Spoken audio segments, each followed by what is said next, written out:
The Way of Peace by James Allen, Chapter 1. The Power of Meditation. Spiritual meditation is the pathway to divinity. It is the mystic ladder which reaches from earth to heaven, from error to truth, from pain to peace.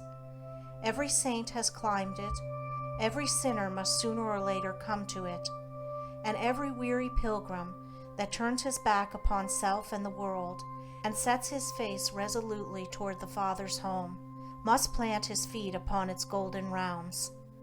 Without its aid you cannot grow into the divine state, the divine likeness, the divine peace, and the fadeless glories and unpolluting joys of truth will remain hidden from you.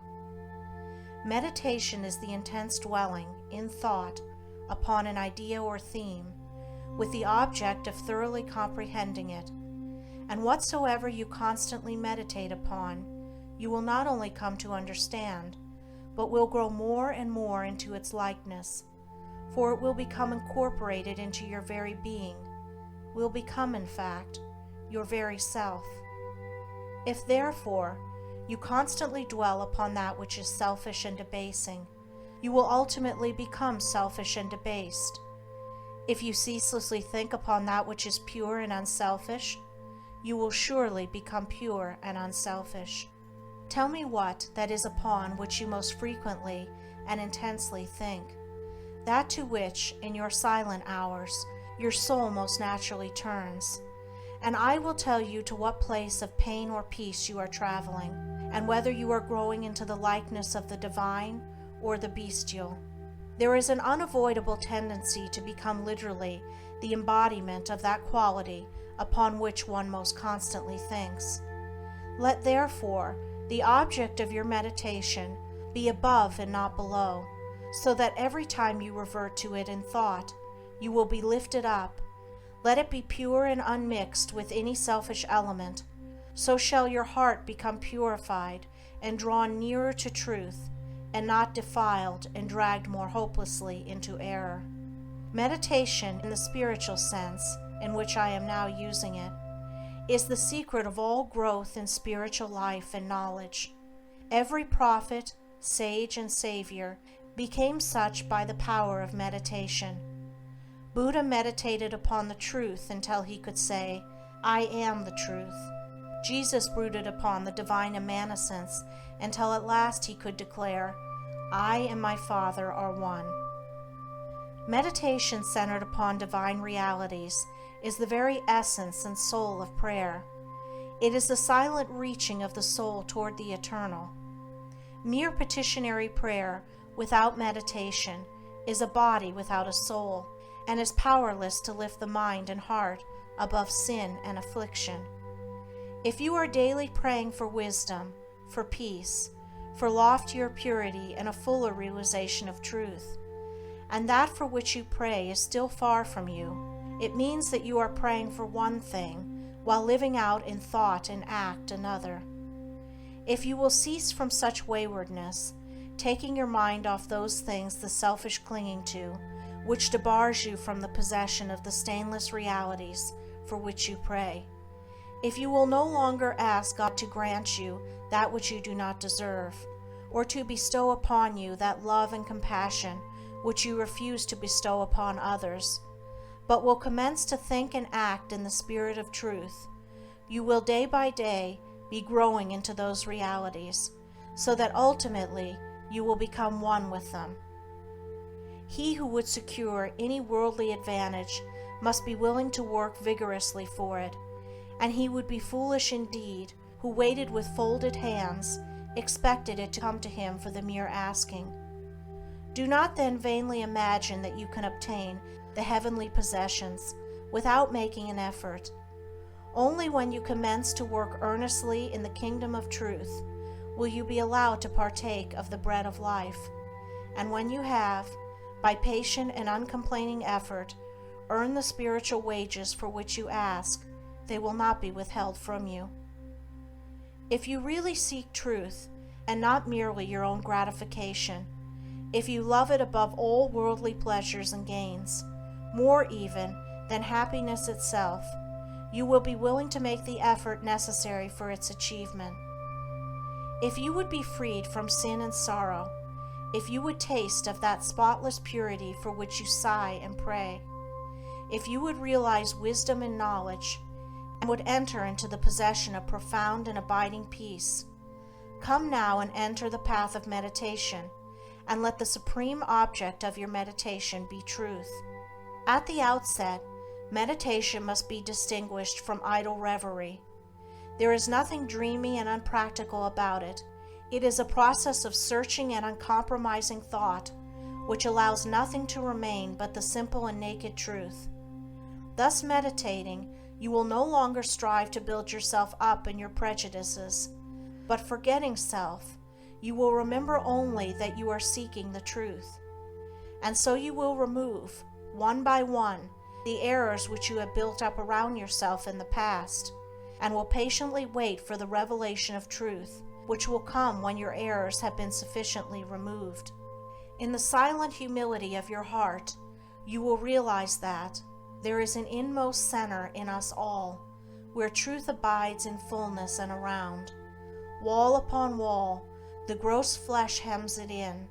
This perfect, clear perception, which is truth, a baffling and perverting carnal mesh, blinds it, and makes all error, and to know, rather consists in opening out a way whence the imprisoned splendor may escape, thus in effecting entry for a light, supposed to be without. Select some portion of the day in which to meditate, and keep that period sacred to your purpose. The best time is the very early morning, when the spirit of repose is upon everything. All natural conditions will then be in your favor. The passions, after the long bodily fast of the night, will be subdued. The excitements and worries of the previous day will have died away, and the mind, strong and yet restful, will be receptive to spiritual instruction. Indeed, one of the first efforts you will be called upon to make will be to shake off lethargy and indulgence, and if you refuse, you will be unable to advance, for the demands of the Spirit are imperative. To be spiritually awakened is also to be mentally and physically awakened. The sluggard and the self-indulgent can have no knowledge of truth. He who, possessed of health and strength, wastes the calm, precious hours of the silent morning in drowsy indulgence, is totally unfit to climb the heavenly heights.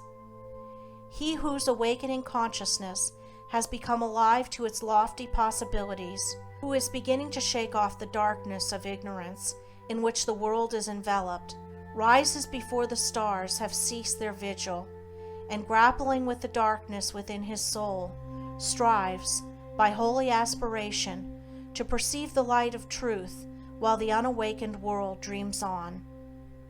The heights by great men reached and kept were not attained by sudden flight, but they, while their companions slept, were toiling upward in the night. No saint, no holy man, no teacher of truth ever lived who did not rise early in the morning. Jesus habitually rose early and climbed the solitary mountains to engage in Holy Communion. Buddha always rose an hour before sunrise and engaged in meditation, and all his disciples were enjoined to do the same. If you have to commence your daily duties at a very early hour, and are thus debarred from giving the early morning to systematic meditation, try to give an hour at night, and should this, by the length and laboriousness of your daily task, be denied you, you need not despair, for you may then turn your thoughts upward in holy meditation in the intervals of your work, or in those few idle minutes which you now waste in aimlessness. And should your work be of that kind which becomes by practice automatic, you may meditate while engaged upon it. That eminent Christian saint and philosopher, Jacob Boehme, realized his vast knowledge of divine things whilst working long hours as a shoemaker. In every life there is a time to think, and the busiest, the most laborious, is not shut out from aspiration and meditation. Spiritual meditation and self-discipline are inseparable, if you will. Therefore, commence to meditate upon yourself so as to try and understand yourself. For remember, the great object you will have in view will be the complete removal of all your errors in order that you may realize truth. You will begin to question your motives, thoughts, and acts, comparing them with your ideal, and endeavoring to look upon them with a calm and impartial eye. In this manner, you will be constantly gaining more of that mental and spiritual equilibrium, without which men are but helpless straws upon the ocean of life. If you are given to hatred or anger, you will meditate upon gentleness and forgiveness, so as to become acutely alive to a sense of your harsh and foolish conduct. You will then begin to dwell in thoughts of love, of gentleness, of abounding forgiveness, and as you overcome the lower by the higher, there will gradually, silently steal into your heart a knowledge of the divine law of love, with an understanding of its bearing upon all the intricacies of life and conduct. And in applying this knowledge to your every thought, word, and act, you will grow more and more gentle, more and more loving, more and more divine. And thus with every error, every selfish desire, every human weakness, by the power of meditation is it overcome. And as each sin, each error is thrust out, a fuller and clearer measure of the light of truth illuminates the pilgrim soul. Thus meditating, you will be ceaselessly fortifying yourself against your only real enemy, your selfish, perishable self, and will be establishing yourself more and more firmly in the divine and imperishable self that is inseparable from truth. The direct outcome of your meditations will be a calm spiritual strength, which will be your stay and resting place in the struggle of life. Great is the overcoming power of holy thought, and the strength and knowledge gained in the hour of silent meditation will enrich the soul with saving remembrance in the hour of strife, of sorrow, or of temptation. As, by the power of meditation, you grow in wisdom, you will relinquish more and more your selfish desires, which are fickle, impermanent, and productive of sorrow and pain, and will take your stand, with increasing steadfastness and trust, upon unchangeable principles, and will realize heavenly rest. The use of meditation is the acquirement of a knowledge of eternal principles, and the power which results from meditation is the ability to rest upon and trust those principles, and so become one with the eternal. The end of meditation is, therefore, direct knowledge of truth, God, and the realization of divine and profound peace. Let your meditations take their rise from the ethical ground which you now occupy. Remember that you are to grow into truth by steady perseverance. If you are an Orthodox Christian, meditate ceaselessly upon the spotless purity and divine excellence of the character of Jesus, and apply his every precept to your inner life and outward conduct, so as to approximate more and more toward his perfection. Do not be as those religious ones who, refusing to meditate upon the law of truth and to put into practice the precepts given to them by their master, are content to formally worship, to cling to their particular creeds, and to continue the ceaseless round of sin and suffering. Strive to rise, by the power of meditation, above all selfish clinging to partial gods or party creeds, above dead formalities and lifeless ignorance. Thus walking the highway of wisdom, with mind fixed upon the spotless truth, you shall know no halting place, short of the realization of truth. He who earnestly meditates first perceives a truth, as it were, afar off, and then realizes it by daily practice. It is only the doer of the word of truth that can know the doctrine of truth. For though by pure thought the truth is perceived, it is only actualized by practice. Said the divine Gautama, the Buddha, He who gives himself up to vanity and does not give himself up to meditation, forgetting the real aim of life and grasping at pleasure, will in time envy him who has exerted himself in meditation, and he instructed his disciples in the following 5 great meditations. The first meditation is the meditation of love, in which you so adjust your heart that you long for the weal and welfare of all beings, including the happiness of your enemies. The second meditation is the meditation of pity, in which you think of all beings in distress, vividly representing in your imagination their sorrows and anxieties, so as to arouse a deep compassion for them in your soul. The third meditation is the meditation of joy, in which you think of the prosperity of others and rejoice with their rejoicings.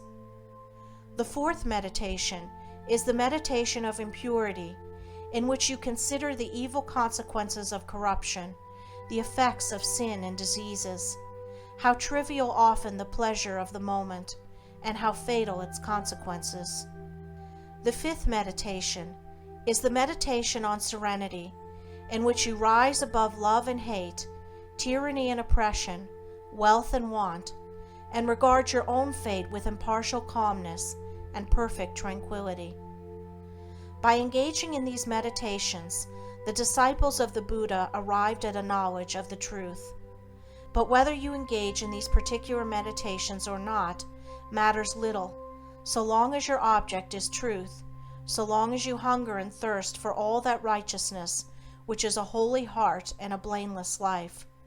In your meditations, therefore, let your heart grow and expand with ever-broadening love, until freed from all hatred and passion and condemnation, it embraces the whole universe with thoughtful tenderness. As the flower opens its petals to receive the morning light, so open your soul more and more to the glorious light of truth. Soar upward upon the wings of aspiration, be fearless, and believe in the loftiest possibilities. Believe that a life of absolute meekness is possible. Believe that a life of stainless purity is possible. Believe that a life of perfect holiness is possible. Believe that the realization of the highest truth is possible. He who so believes climbs rapidly the heavenly hills, whilst the unbelievers continue to grope darkly and painfully in the fog-bound valleys. So believing, so aspiring, so meditating, divinely sweet and beautiful will be your spiritual experiences, and glorious the revelations that will enrapture your inward vision. As you realize the divine love, the divine justice, the divine purity, and the perfect law of good or God, great will be your bliss and deep your peace. Old things will pass away, and all things will become new. The veil of the material universe, so dense and impenetrable to the eye of error, so thin and gauzy to the eye of truth, will be lifted, and the spiritual universe will be revealed. Time will cease, and you will live only in eternity.